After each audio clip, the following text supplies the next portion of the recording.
mandat, vous allez voir un Congo nouveau, un Congo fort, un Congo puissant et prospère, un Congo qui va parler de l'Afrique à travers le monde entier.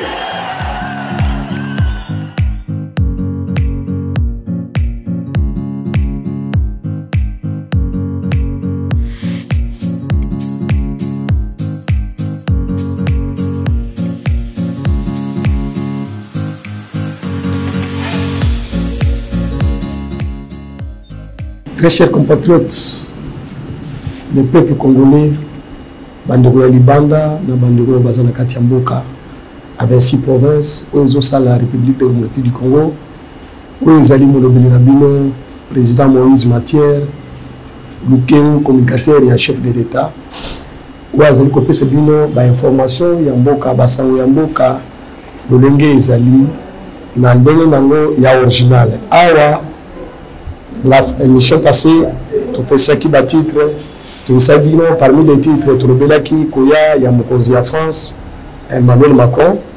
Maintenant, dans l'émission, pour la première semaine, Makambo Zolo Kanakati Amboka, tu as la signé, Mounene Oyo, Oezali Kotala, Makamonini, et l'équipe na passage à Emmanuel Macron. Monde entier, et l'a dit. Beaucoup de numéros, le babeni les combats du siècle. Entre, après combat, il y a Cassis, Léva Forman, Georges Forman, Lélo, tout ça là qui n'a Congo, République démocratique du Congo, les points de presse, où il y a un débat contradictoire entre le président français qui représentait les Occidentaux et le président Félix Tshisekedi Béton, où il a représenté le président africain.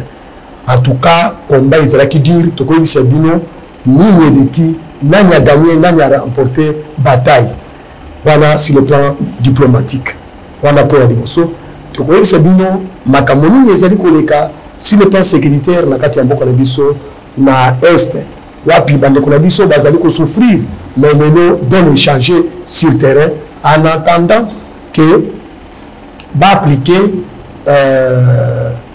protocole d'accord récemment qui n'a marge à l'Union sommet de l'Union africaine entre l'Union africaine n'a délégué ou bah choisir président angolais Jean Lorenzo n'a battu il y a négociation à Nairobi Uhuru Kenyatta basé compromis mususu mais que cela ne tient tout comme ça ni de kiwana et sur le terrain qu'est-ce qui se passe.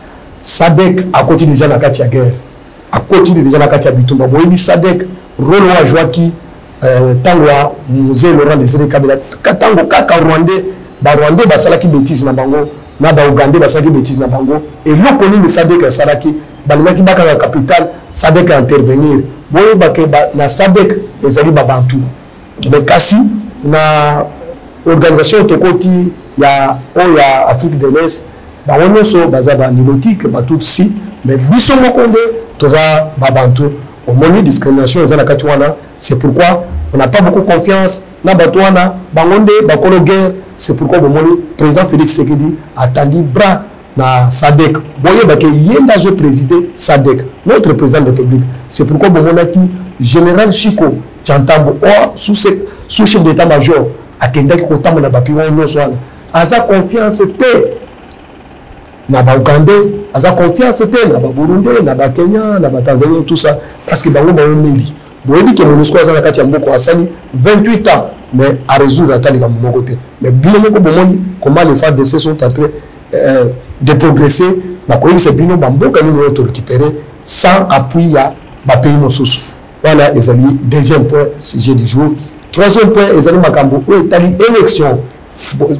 Kaka ndenge bino moko boyebi chef d'État est revenu toujours sur ces paroles qu'il a tenues en Suisse pour koyebi sabara monde mobimba ke soki de récilité moyen to ça l'élection exacté parce que ba lecteur il y a est mobimba baza en débandade baza ba réfugiés partout passé par là ba ko voter kunate et c'est ni pas voter na mabele na bango to koyebi c'est bino Union européenne alobi azoti de France azoti d'aide mais conditions chef d'État peut ces conditions que et doit à condition que bâtiment se basons na mabele na bango.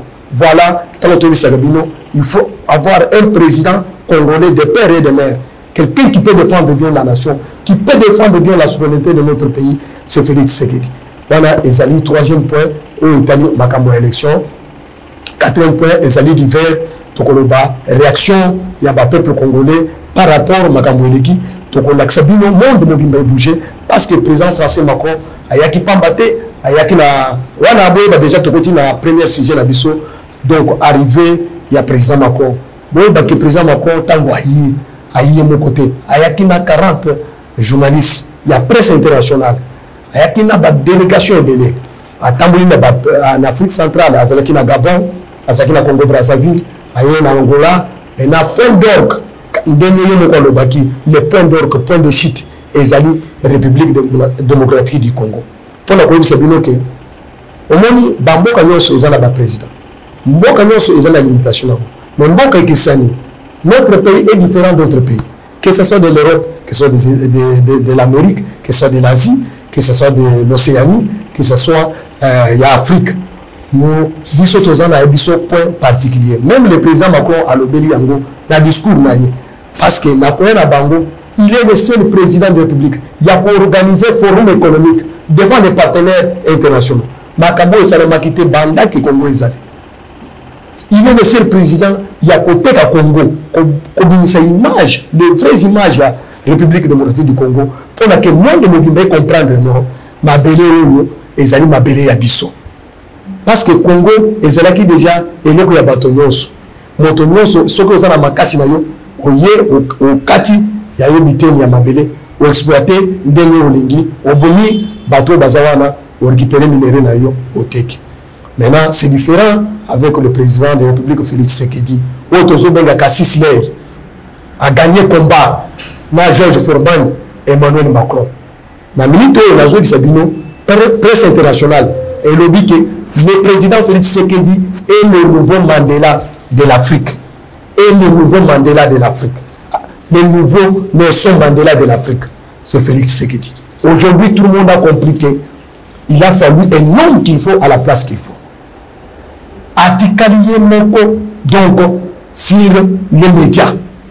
Emmanuel Macron a mené sur le débat contradictoire.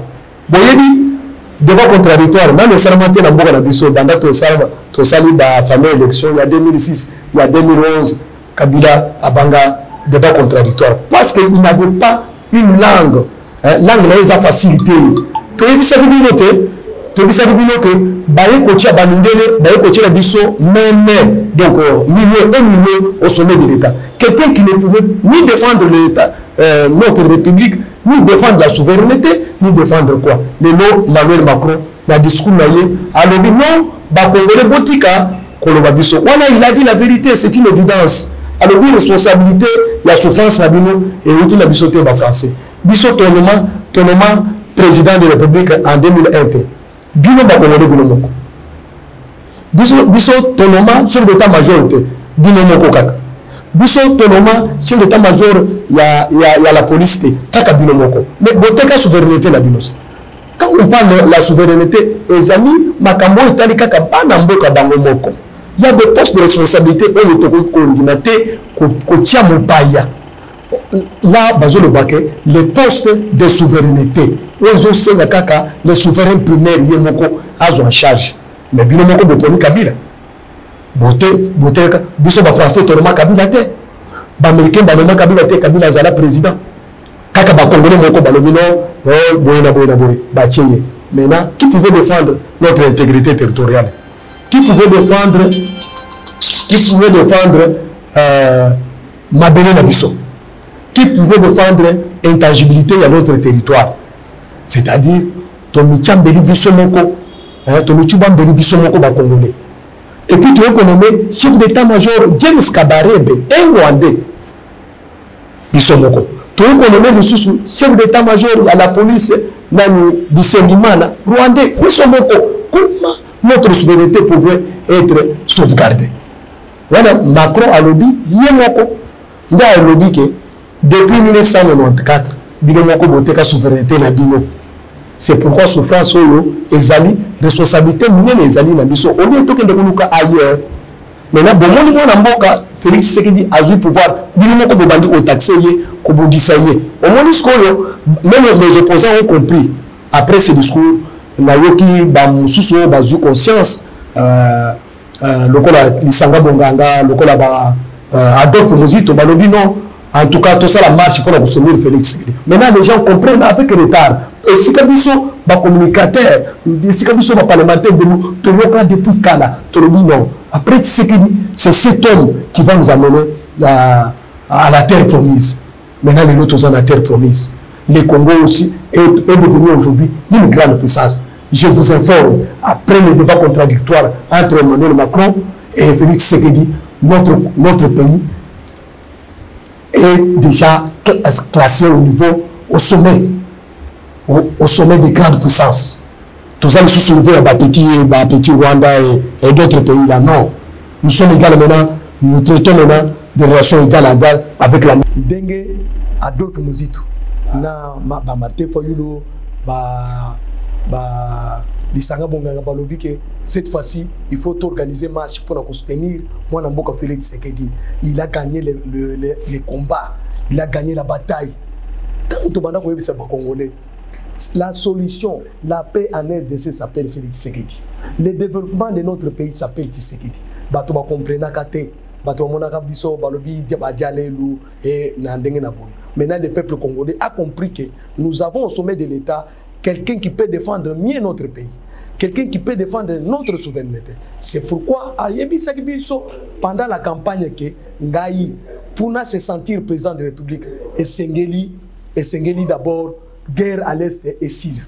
Bomoni, il s'est donné corps et âme. Les loyaux, minéraux Nabiso, moyen moto à exploiter en les sous-sous. Batumingi Bayoka Kana retard. La paix au Congo, le développement, la stabilité de notre économie s'appelle Félix Tshisekedi. Banam, éducation, secteur milléniaux, amélioration des relations diplomatiques entre la RDC, bilatérale, multilatérale, ça s'appelle Félix Tshisekedi. Motoayebi, comme Mambo Kanabiso, Kotiango, Likolo, pour toutes les relations égales dans le pays. Ça, après le monde, c'est lui. Après Tshisekedi Etienne, Laurent Désiré Kabila, après Simon Kimbangu, après Nelson Mandela, c'est lui. Voilà comment il a défendu notre pays. Comment il a donc élevé le niveau de notre pays. A-t-il sentir au bazo benga état de siège. Les lots, Rwanda est le premier producteur, il y a longtemps, monde Bobimba, et comprendre. Balobi Ango, on a sommet, on a forum économique. Emmanuel Macron a terminé. Balobi Ango que Rwanda Bimaki, meilleur producteur, premier producteur, il y a longtemps, na Congo. Les lots, Azana Kortan, na Mabelenaï. Tout ça, c'est les blocages pour Félix Tshisekedi à Sali, pour nous préserver les minéraux, pour et jouer rôle. Il y a développement en beaucoup dans biso et jouir l'avantage à peuple congolais. Tant que tu es bisek bino, bon monaki lokola to sala black. Biso to lobaka makambo pamba te, to e ko sauver bino, tozo senga soutien général. Na peuple congolais nyonso, na nos forces armées congolaises, na commandant suprême des forces armées congolaises. Notre armée a atteint un niveau où il y a beaucoup de sous-estimation. Nous sommes venus très puissants sur le plan militaire. Notre armée est équipée. C'est en ce moment ici, Tokomina, armée de terre, armée, force navale et force aérienne. Makamwana Tolopaki. Batomona qui le connaît tous à la blague.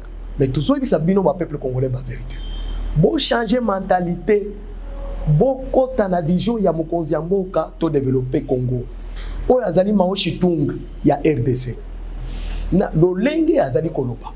Lolenge azali koyebisa bino. C'est pour que to sauver mboka na biso. Mboka na biso ezala qui déjà balkanisé. Boyoki Emmanuel Macron denga lobi. Qu'est-ce qui est arrivé? Talandenge, journaliste française, Azolo Bamakambo, il y a ministre des Affaires étrangères, il y a France, en 2018, tant Makambo Lobaka. Pour toujours éviter Makambo et conseiller de sous-souté pour bosser la compromis à l'africaine. Dès eloko pesi, moi Namboka Félix Tshisekedi Kanda, na quoi ça bino détail, il y a passage passage à Emmanuel Macron. De Félix Sekedi a yebisi Macron. Bino, bolongo la casquette na bino ya komona bino boza ba papa, biso toza na bana na bino. Bino boza ba tata, biso toza bana na bino. Félix Sekedi a lobi bolongo la. Makambo France Afrique, non. Maintenant, nous devons traiter des relations égales. Vous devez nous respecter, biso pe tozo respecter bino. Bon, moi, il y a un président exceptionnel, il y a un président qui est non. D'ailleurs, au contraire, la RDC, c'est un grand pays. Même Macron a un ennemi encore. C'est un grand pays. Il regorge les minéraux plus que tous les pays du monde. Maintenant, comment il faut que la banamike, bango va combien battu minéraux. Par rapport à quoi? Dès Félix Sekedi a Pessia qui lui loba, côté le pouvoir, à lobby, le partenariat que nous voulons. C'est le partenariat gagnant-gagnant. 50-50. Où tout le monde tire bien son intérêt. Ayebisaki bango, alobi bolongwa. Et si que bozali bozokota na fenêtre, boya na grande porte. Lelo président turc à côté na grande porte. Lelo pape à côté na grande porte. Lelo président français à côté na grande porte. Na minute on a joué sabino que makambo eleki na arrivé ya président français. Président des États-Unis d'Amérique, Joe Biden, a annoncé déjà dans la Maison Blanche son vouloir de se déplacer, de venir en RDC. Voilà comment la RDC a tiré le monde autour de lui, pour des valeurs. C'est pour cela, Banamboka. Nandenge maponami ezali koya, tout ça la choix judiciaire. De façon que toi ko vivre le sous makambo to monaki a makambo depuis 1996 ti le lot. To yebisaki bino que Félix Oboponi, c'est-à-dire Boponi changement. Même les États-Unis d'Amérique a yebisaki bato. Les Congolais ont voté changement.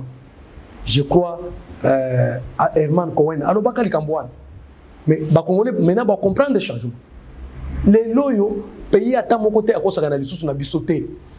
Ba pays nyos ba monite Afrique mobimba ba comprendre que mon toyeko sauver Afrique ça s'appelle Tshisekedi. Les loyaux aucun président nani africain ne peut signer encore le contrat léonais. Ne peut pas encore prendre des partenariats bidons. Ba nyos ba komi ko banga pour que partenariat ezala gagnant-gagnant. Mon toy péciton s'appelle Félix Tshisekedi. C'est pourquoi tango atambola ki na Afrique mobimba na lobaka likambo yo po ba congolais ba yoka alobaka tango basali remise et reprise dans Kabila ke place au nazui pour na intérêt à le peuple d'abord. Tango ke en Afrique c'est le peuple africain d'abord. Le peuple africain a connu les sous-soutés. Je m'excuse. Le président français a président Tshisekedi a ebisi Macron que botika ko décider à la place d'Abisso. Bon ça la kaka biso to sala kaka makambo bino net bozo sala biso programme non biso to ningi makambo anate maintenant tant bozo sala makambo na bino biso tozo talate bo yibaka élection na poto biso to lo bakate ke compromis à l'Europe ou bien à l'Amérique. Mais pourquoi bino bozo tala makambo kaka ya biso to sala net na minute oyo guerre za à l'est ba électeur nyonso bazali na zamba ba kibimba za na bisika na bangote comment to bakoki ko voter ndé a interpellé bango de façon que ba sala par tous les moyens ba signer ba benga na batu na bango parce que mon côté ça qui M23 mon côté ici M23 na S cette fois-ci ça s'appelle Emmanuel Macron c'est la France na koyebi sabino Emmanuel Macron a kendaki na États-Unis d'Amérique koyebi sa Joe Biden voyage mobimba un président d'un pays européen azoki en Amérique pour koyebi sa président américain que tout ça là tout par tous les moyens to longola Tshisekedi tout ça là ba ça coup d'état mbele Joe Biden andi makamwa mbele ba américain bani makamwa lelo bato nyonso na voie diplomatique o Tshisekedi amemi pona koteka image ya mabe ya Kagame koteka image ya mabe ya Rwanda na ya ba multinational o bazasi banaye ba sanctionner bango c'est le seul pays où il y a boy ezalaki France à la tête Emmanuel Macron. Boyebi pourquoi après les débats contradictoires, où Félix Tshisekedi a gagné, qu'est-ce qui est arrivé? Le secrétaire général des Nations Unies a bengi Emmanuel Macron pour la première que na yebisaki yo ozo yokisabiso soni talandenge lelo yokisabiso soni yoka Macron ngana yokisibino soni te Tshisekedi ndenga alobaki même dans l'assemblée générale kaka makambwana ezali kaka awate Tant qu'on a été, Tshisekedi a le franc-parler. Azoro Bamakambo, Azoro défendre bien son pays. Comme Bisso toujours défendre Bambo Kanabiso. Ezali Rer Nangaïte. Nde Ayebisiye ke, pourquoi Yozo Boya to sanctionner Kagame? Vous savez qu'avant Emmanuel Macron, Ayao, ministre des Affaires étrangères, na M23 Bazaki en Afrique du Sud. Babo Eli Bango. Bakei Nangola. Babo Eli Bango. Tant que le président Macron Azali Nangola, Bakotana qui est ministre des Affaires étrangères à Rwanda. C'est-à-dire, les vrais responsables internationaux, il y a M23 s'appelle Emmanuel Macron. C'est pourquoi Tshisekedi Ayebisaki aïe par la grande porte. Parce que Afrique du Sud, pays il y a Sadek, Babantu. Angola, pays il y a Sadek, Babantu. De Bango Bayebisiye te. Quand ils allaient sous-souter. Biso tokoyo ki sa RDC sonité, tokoyo ki sa Tshisekedi sonité. Zwa batunayo longola bango. C'est pourquoi Mouni Macron a commis au mardi. Tshisekedi a lobby, ngana za confiance. Kagame n'a jamais respecté les contrats, n'a jamais respecté les résolutions. Tshisekedi a lobby, je reste sur ma position. Ma position à Tshisekedi Zanini, c'est la guerre. Au même moment, Oyo, Bazour Bapona mardi, M23 a contourné FARDC na sac. Mais Bazoui par na bango. Moto ya kopela danger. To banamboka, bo bakenda ki formation, Tshisekedi a sali formation ya sol. Maintenant nous avons une armée nationale. Notre propre armée de la RDC, non formée par Kabila, non formée par James Kabareb, non formée par Bisengiman, l'armée républicaine. Il y a des Congolais de père et de mère. C'est pourquoi mon pays qu'on a en front. Dans le Sabino que tu récupères le territoire presque tout et tu quelqu'un à Bunagana. Ils sont à 14 km. Il y a Bunagana. Bientôt là, beaucoup de moto copel. Avant qu'ils soient les mardis, vous allez voir qu'on va récupérer Bunagana. Un point trait. La SADC a yé pour garder ma position. Où il faut d'essayer à se récupérer wana, à se militaire wana tout garder total na bango parce que mon escope azobima. Tout na SADC qui après l'élection jusqu'à tel point que réforme y armée et si là maintenant to koyeba nani akoya suko sakana pona koyiba minéraux ko sakana na minéraux na biso. Les pays qui ont bâti leur économie sur nos propres minéraux, il y a RDC, c'est-à-dire vont tomber en faillite et vous allez voir la porte bato bakwele na porte na biso ya Congo pona koya ko investir là na koyebisa na yebisa ke binote il y aura un jour un pays, un État, une nation, ça s'appelle une armée. Ce que vous montrez une nation sans armée, c'est-à-dire ce n'est pas une nation. Mais comment vous allez défendre votre souveraineté? C'est pourquoi vous montrez Félix Tshisekedi a sali la loi de programmation militaire, une grande réforme. Mais Makambouana ba pesa ki bango mbongo depuis Sun City. Na 1+4, balia ki mbongo. Baboye ko sala réforme armée pour que ba faciliter pillage ya minéraux na biso na est babu maba congolais 12 millions al coup de chapeau à ndeko na biso journaliste ou apesige nani Macron mutuna ya solo.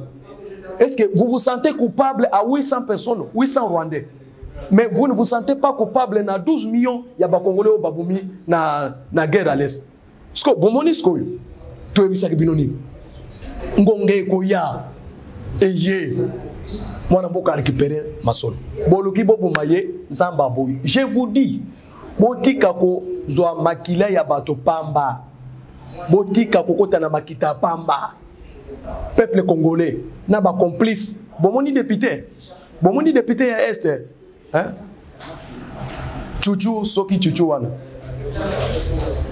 bakangiye na minito azana makala bakangiye na arme tango mboso lobaki awa ke ba député bolongwa na groupes armés bobo yakete boza ebele maintenant vous allez être renvoyé au parquet hein, donc à Makala. Maintenant dossier ezali flagrance to bisa kibino ke ngonge ko ya bomona kiloko la Tshisekedi mwana muke boluki ko bomayete bo échouer mais soki ozoluka ko bomuntu échouer yeba ke yo au retour yo nde ozokufa. Il a déboulonné, il est en train de déboulonner le système. Parce que Macron lobby que Batouana, Bamususu bazana responsabilité. Tozo sal enquête tokoye babango. Jusqu'aujourd'hui, Macron a lobby. Justice transitionnelle, il faut et ça le président de la République. Tozo sengayo, justice transitionnelle et ça le ma. Pona qu'on réparer les préjudices causés par la guerre. Bato nyonso ba maki minduki, il faut basamba. Bato nyonso ba piller minéraux na biso, il faut basamba. To récupérer biloko na biso nyonso to bayiba. Comme ça to réparer ba famille oyo bazali na souffrance. Ba peuple congolais va souffrir tamoulaï. Félix Tshisekedi est déterminé. La détermination de Félix Tshisekedi, si ça entre dans le tête des peuples congolais, en tout cas c'est fini, la guerre va finir. Parce que la guerre est psychologique. Rwanda est en capacité, Rwanda est en monnaie. Comment Rwanda peut se confronter avec la RDC? Si le plan démographique, Rwanda ne peut pas faire face avec la RDC. Mais comment Rwanda peut faire la face? Baboumi, ba militaire rwandais, Basilit, Kagame a commis le génocide de Salami. Mais il y a qui est aux guerre. Pourquoi c'est toujours Kagame qui signe? À Sali, donc conférence de presse, Congolais que les vrais tueurs, les vrais M23, ça s'appelle Paul Kagame. Les M23, c'est le nom seulement. C'est l'armée rwandaise qui est à l'est de la République démocratique du Congo, qui fait souffrir nos propres frères. Mais Bino Boza contre Félix Tshisekedi, parce qu'il y a Zobondi Sabango. Ça décaillé. Zimbabwe, Namibie, Mozambique, Afrique du Sud, Angola. Baza est belé. Beaucoup de monde a ce qu'on monte en dengue coupé. Tokoyeba, quelle est la force de Rwanda? Qui est derrière Rwanda? Heureusement que Marton a sauté. Moni Bamidele Nenge Bazareki a sauté directement à Tiki Kagame. La responsabilité. C'est fini. Kagame sera arrêté et jugé. Et il va laisser le pouvoir à Kokima. Ce qui a salé tête dire, les Français vont s'accanater. Pour que bombe secret, bazo boumaï. Maintenant, tous ceux qui sont autour de lui. Tu as vu ça que non? Kabila, Moïse Katumbi. Bazo c'est Kabiso, Bamindele Babanda c'est Kabiso. Oh, Moïse Katumbi Chap. Bozo soit étranger, bozo tiena. Province muneni ya minéraux de moi. On bomoni ce qu'on dengue makamubino bosani. Hein, ba Congolais. Au AFDL, au FCC, PPRD, consorts. Est-ce que Bino Boko les soucis dans l'élection? Ba Congolais Boko voter les sous Batouana. Bomoni ce qu'on vérité n'est bimit. C'est à travers Batouana de bâtir souveraineté à Boko Nabiso, les lots bandi vont souffrir. Maintenant les lots ont dollar et mati. Et mati nanim. Et mati les lots. Conséquences on est bandi les lots. Oh ils ont ces conséquences il y a biloko balola depuis kala non. Binonde mokonde boteka nani souveraineté nabiso. Économie nabiso nyonso ezaki na maboko ya ba étranger. Banque nyonso boyebisanga nani banque nini ya oyo Congolais aza responsable. Parmi toutes les banques oyo na mboka nabiso. Maintenant économie to ko gérer ngoni. To ko maîtriser nani taux d'échange ndenge. Bino bozo monde tozo produire société nini ya production oyo toza na ngwao ya to produire to kende koteka to mema to importer ba dollar ezali wapi? Si ce n'est pas ce qui dit oh aïe les loyo abandi ko bunda po to dans la chaîne de valeur awa chaîne de production awa to chaîne de transformation ya produit na biso kaka awa. C'est un projet à court terme. Bientôt là to ko banda ko vivre les retombées. C'est ça ce qui fait que dollar est mata. Tozo na production tozo importer tout. Biso nde tozo zwa dollar mike tozo na ngwa to ko soma biloko na liban to ena biloko ba to te ki tozo mbongo to ko tela biso boye bisangai. Dollar est comme à t'atteindre. Boyez vu combien ba machine ozo produire ba franc congolais awa oyo ba to akabila bazanango ba taki ba banda ko produire na banda ko na bango non seulement à la banque. Mes chers frères, toye bate souffrance auto zanango lelo e bandi lelo te ezali pro résultat ya musala o ba to ba gérer mboko de na biso depuis quand.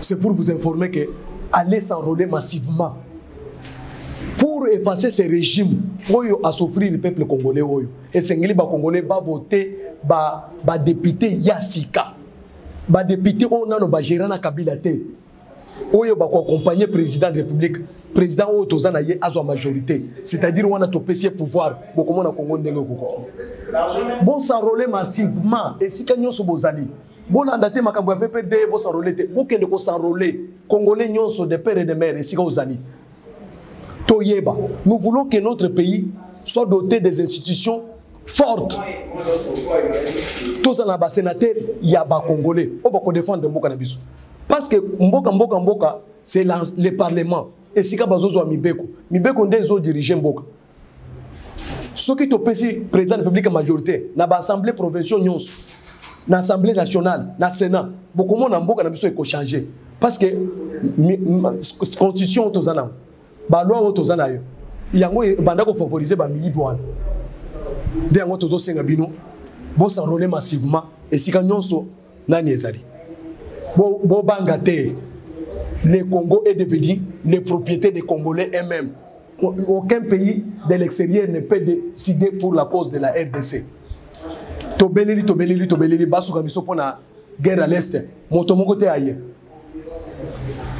C'est pour cela que nous n'avons pas aucune leçon à prendre à qui que ce soit. Nous sommes là. Nous allons mouiller les maillots. Nous allons soutenir le président de la République. Comme Bomonis vision Oya Lansaki. Maintenant, à l'Est, il y a les forces d'autodéfense. C'est les Congolais, les jeunes Congolais. Et les Maïmaï, ils sont là pour aider notre armée. Maintenant, ici, vous allez critiquer le président de la République. Est-ce que vous allez critiquer le ministre Nabiso? Le ministre Nicolas Kazadi a signé partenariat commis de gagnant-gagnant avec la France. Yo ko niveau Nicolas Kazadi a sali yango non? Talandenga memi notre assiette est comme monnaie, assiette fiscale est comme monnaie. Ba payer donc mbongo est comme kokota na caisse ya l'état ebelé. C'est-à-dire mbongo banda kokota na poche ya bato. Étrangité qui est na poto ba ke ko tia na paradis fiscal. Maintenant Nicolas Kazadi a boui. Atie IGF, Senaref, bah changement de mentalité, tout ça pour éviter que mbongo kokota na caisse ya l'état pour le développement ya mboka. Bino mokanisi ke mbele to za na ministre lokola Nicolas Kazadi te guerre to nga to tenir ndeni. Armement, avion, tout ça, tout bazar autour des chefs de l'État. Or, batunyo so bazar ndenge moko te. Tana ministre loko la ministre ya enseignement primaire et secondaire. Comme ndenga bundi ndeko na biso wana nani Tony Mwapa Kazadi. Comment ndenga le professeur, comment bundi la gratuité de l'enseignement. Lelo yo enseignement est fandit. Ba ministre bazar ben tala ministre loko la ministre ya affaires étrangères. Ministre le ministre vice-premier ministre intérieur na o ya environnement maman nani Evo Bazaïb. En tout cas mes chers amis, nous devons être donc moralisés. Mes sincères félicitations. Na ba ministre on azotanga même madame Samba ya mine. Les lo mine comme ko koti sambongo na caisse à l'état ebelé. Maintenant bino soki boyebi ko sala analyse. Ministre la finance akabaka mbongo te. Ministre des Finances ndé azali moto azo boya ko kabambongo azo sala ngo bongo akanaliser mbongo ekende na caisse ya l'état pour social ya peuple congolais. To yebisa ke binote bozozo wa Nicolas Kazadi parce que soki osengi mbongo soki ya na deto ya lukuta ye esengene ya pesa parce que azali ministre ya IDPS non. To yebisa ke binoke les seuls ministres o asongi mboka na biso pour la mobilisation des recettes parce que quand vous êtes ministre des Finances vous devez fixer les objectifs un défi. Afisa ki défi na yeke ako sala ke mbongo ebanda kokota na caisse ya l'état ebelé tozalaki na bidé à 3 milliards lelo tozana 17 milliards a réussir ou a réussir il a réussi alobi ke na ko créer relation na ko renouveler relation na ba institution financière ya monde mobimba lelo tozana partenariat na FMI Banque mondiale a renouveler ngo ba pesi biso confiance to sala bango musala a bimisi résultat favorable ba tunyo so na ba sepeli ba pesi etina médaille ba pesi na trophée. Ministre wana za ministre ya mabendeni tozo senga bande kona biso o bazana médiocrité o bazo continuer ko sakana na ministre Nicolas Kazadi. Il travaille très bien à choisir cabinet naie propre. Directeur de cabinet, assistant Berthe Mawaka, assistant Jacques Nicolas Batebele, Lionel Adem. Hein? Lionel Oyo a travaillé Makassi. En tout cas, mes amis, tant que il faut qu'on se plisse. Ça va conseiller Tshisekedi, va conseiller donc Moubenga et tout le monde là. Vous travaillez bien. Nous avons un résultat. Les loyaux, Nicolas Kazadi, a sali que RDC a banda kozo baizine. Oibi baizine wana po na kosomba yango ezali mbongo mukete. C'est ce qu'on appelle l'investissement. En attendant, azo sala social. Azo soutenir guerre à l'est du pays mais azo sala lisusu ba œuvre oyo ekoporter biso mbongo ebele azo tonga ba immeuble hors de Stranter na Katia Gombe azo tonga centre culturel oyo kozala ya liboso na centre Afrique mobile net ba immeuble oyo azo tonga wana oyebi ekokotisa mbongo combien ba salle de conférence kozala yango minene. Mes chers amis, Est-ce que ministre wana aza ministre ya kosakana na ye? Mbele ezala yete lelo aucun fonctionnaire aza na arriéré à salaire. Bazo futa mensuellement banda ye azo ministère wana. Chaque fonctionnaire est payé régulièrement. C'est grâce à donc bonne gouvernance à Nicolas Kazadi. Je vous dis que Nicolas Kazadi a fait mieux, plus que d'autres ministres oyo ba précédaki. Bomona kindenge batiki banyongo. Sur le plan diplomatique, Félix Tshisekedi a fouti ba ambassadeur na biso nyonso corps diplomatique nyonso ya Libanda. A fouti nyongo même ya loyer. A quitté ce prix ya passeport. Mes chers amis, je vous dis que nous sommes là. Nous allons défendre le bilan du chef de l'État et le bilan du gouvernement Sama Lukonde. Tozo bisabino makambwana. Comme makambo so ezakana debi na suka na yango to komi ko sala conclusion pour na ko bisabino que arrivé à Emmanuel Macron, Tshisekedi a bimi vainqueur, a gagné combat. Oyo combat du siècle, débat contradictoire. Oyo tobanga. Mais ce qui Tshisekedi a gagné débat contradictoire, na kolo français, originaire de France. Hein? Le président français. Na bazo azo tangate débat contradictoire. Nano Salamate avec un autre président africain, il a gagné la bataille. Et puis il a donné une leçon à Emmanuel Macron.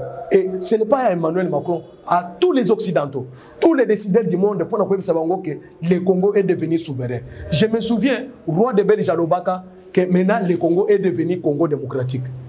Parce que vous êtes choisi vos propres dirigeants. Tant que Tshisekedi a choisi pouvoir en Belgique, en Belgique, roi de Belgique Jalobaki, maintenant vous avez choisi les Congolais, un président de la République de Congo. C'est pourquoi Bomoni, roi de Belgique, a Bokoyo. Président de la Turquie, a Bokoyo. Papa a Bokoyo. Président de la France, a Bokoyo. Mboko Zomona Bapa Mine de Bazoya, c'est-à-dire Mboko Wana est commis à niveau, il y a standard, une norme, Oyo, Bamine de Bazoluka, pour Mboko Ekom. Mais na tala soki na 4 mois, tu sais 4 ans, tu sais que dia memi Mboko na biso na niveau wana. Na minute oyo président ya américain azo ya lisusu. C'est pour vous dire que arrivé à Macron et yé kubimisa carte nyonso wezalaki ya kokunda. C'est que dia lobby pour lele. Makambo oyo ba président mususu balobaka na couloir, mais c'est que dia ebisi face à face dans débat contradictoire et il a gagné. En français, ce n'est pas en lingala. Ce n'est pas en anglais.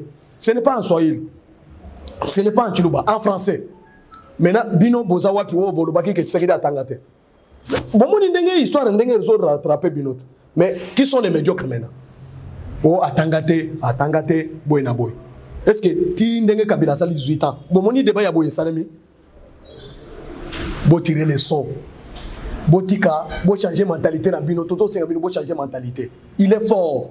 L'homme fort, il a sauvé l'Afrique mobimba tout entier parce qu'il a parlé au nom de l'Afrique. Botika ko traiter ba président africain loko la bana na Bino boza batata. Non, nous devons être égal. Ndenge biso toujours respecter Bino, bon respecter biso. Macron a eu leçon morale. Hein? Il a eu une leçon, un vrai professeur. A pété cours, a ken ko pesa ba collègue na ye, ba homologue na ye. Maintenant je vous informe que la guerre à l'est, la RDC a pris l'ascendance sur le M23, il y a Rwanda. M23, c'est le nom de l'armée rwandaise. Il y a Paul Kagame. Hein? Félix Tshisekedi a gagné, FARDC a gagné guerre avec le général Chiko Chantambo qui est à l'est du pays. Pour récupérer le territoire rebelle. Avant l'arrivée, il y a Sadek. Pour récupérer le territoire rebelle. La minute Bitumba Izali, aux alentours, il y a Bunagana. Bientôt là, nous allons conquérir. Bana Oyo, Félix Tshisekedi a formé. Bazana front, Bango Moko. Balobi ba traître nyonso ya Kabila o bateka ba plan na Rwandais batika na ville. Voilà ce que je vous avais dit que nous allons gagner cette guerre sans tambour battant. FARDC Yemoko. Mais Sadek ayakate asalini aye pour votre information. Sadek c'est l'Angola, la Namibie, les Botswana. Pour citer mes chers Congolais, mes chers compatriotes, to lingamboka na biso, to sinir institution na biso. To sinir armée na biso po souffrance ya bandeko est et sila bayoka peke bazana kati ya mboka na bango balingaki baboto na biso mabele balkanisation elingi sale ma Félix Tshisekedi a telemi lokola nkoi na kati ya Zamba banguna bakimi menace koyo partenariat ekomi gagnant mwana mboka Félix Tshisekedi ba ayebisi batu nyonso bakota na porte Macron aye na porte président de Turquie ayaki na porte bientôt là président américain azoya lisusu na porte Papa y na porte, roi de Belgique y na porte. C'est-à-dire vraiment, le Congo d'aujourd'hui ne sera pas égal au Congo d'hier. c'est-à-dire Congo ya lobby et kozala kitoko makasi tolinga mboka na biso élection ekosala manamboka les premières élections transparentes. C'est pourquoi bomoni IDPS azali ko des majorité na kati ya parlement. Que vive la République démocratique du Congo, que vive le communicateur du chef de l'État Mathieu Moïse Lukengo. J'ai dit et je vous remercie.